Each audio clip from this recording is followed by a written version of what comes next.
আসসালামু আলাইকুম। যে যেখান থেকে এই রেসিপিটি দেখছেন আশা করি আল্লাহর রহমতে সুস্থ আছেন, ভালো আছেন। আজকে আমি তৈরি করে দেখাবো খুবই মজাদার পটল ভাজির রেসিপি। পটল ভাজির এই রেসিপিকে আমি নাম দিয়েছি বাহারি পটল ভাজি। আমরা সকলেই কম বেশি পটল ভাজি করতে পারি, কিন্তু যারা একদমই নতুন তাদের জন্য এই রেসিপিটি শেয়ার করছি। আশা করছি তারা অনেক উপকৃত হবেন এবং অনেক ভালো লাগবে। প্রিয় ভিউয়ার্স, প্লিজ ভিডিওটি স্কিপ করবেন না, শেষ পর্যন্ত থাকবেন। প্রথমে এখানে আমি পটল কেটে ধুয়ে পানি ঝরিয়ে নিয়েছি। এখন এখানে আমি মশলাগুলো অ্যাড করব। দিয়ে দেবো মরিচ গুঁড়া 4 চামচ ভর্তি করে 2 চা চামচ দিয়ে দিলাম।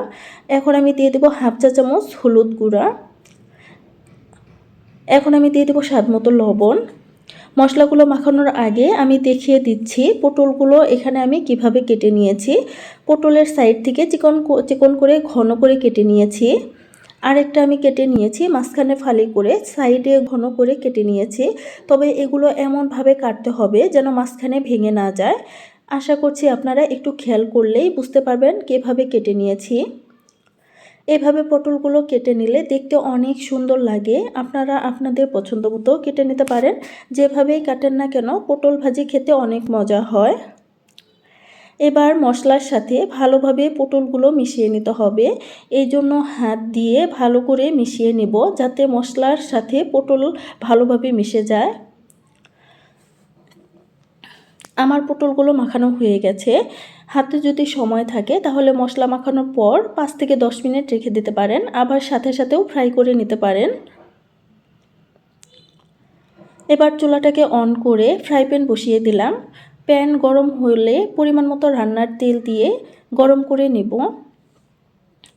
তেল গরম হয়ে এলে এবার মাখিয়ে রাখা পটলগুলো একটা একটা করে সবগুলো দিয়ে দেব।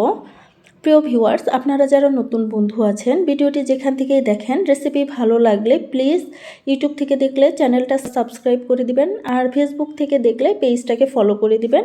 আশা করছি ভিডিওতে লাইক কমেন্ট করবেন এবং শেয়ার করে অন্যদেরকেও দেখার সুযোগ করে দিবেন।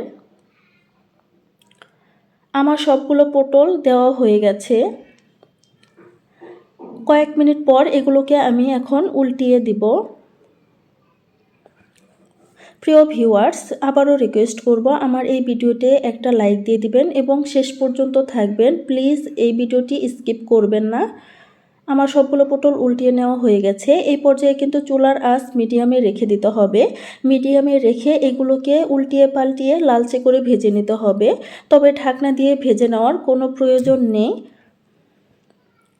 যখনই পটলগুলো দেখবেন লালচে হয়ে গেছে তখনই বুঝতে হবে এগুলো প্রায় হয়ে গেছে। এই পর্যায়ে এখানে অ্যাড করে দেব পেঁয়াজ কুচি। এখানে আমি মিডিয়াম সাইজের 2টা পেঁয়াজ কুচি দিয়েছি।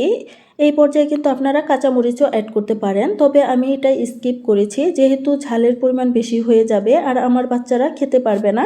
আপনারা চাইলে এখানে অ্যাড করে দিবেন।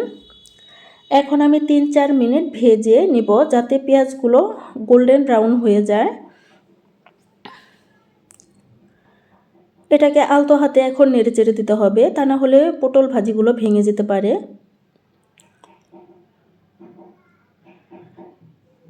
3-4 মিনিট ভেজে নিলেই কিন্তু এগুলো খুব সুন্দরভাবে হয়ে যাবে।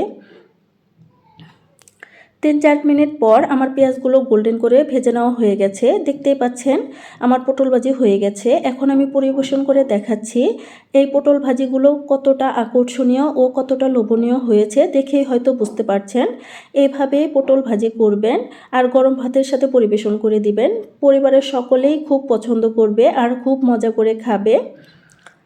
আশা করছি এই রেসিপিটি আপনাদের কাছে অনেক ভালো লেগেছে, আর ভালো লাগলে প্লিজ আমার চ্যানেলটাকে সাবস্ক্রাইব করে দিবেন, লাইক কমেন্ট শেয়ার করবেন, বা এই ভিডিওটি যদি ফেসবুক পেজ থেকে দেখেন পেজটাকে ফলো করে দিবেন, লাইক কমেন্ট শেয়ার করে অন্যদের দেখার সুযোগ করে দিবেন।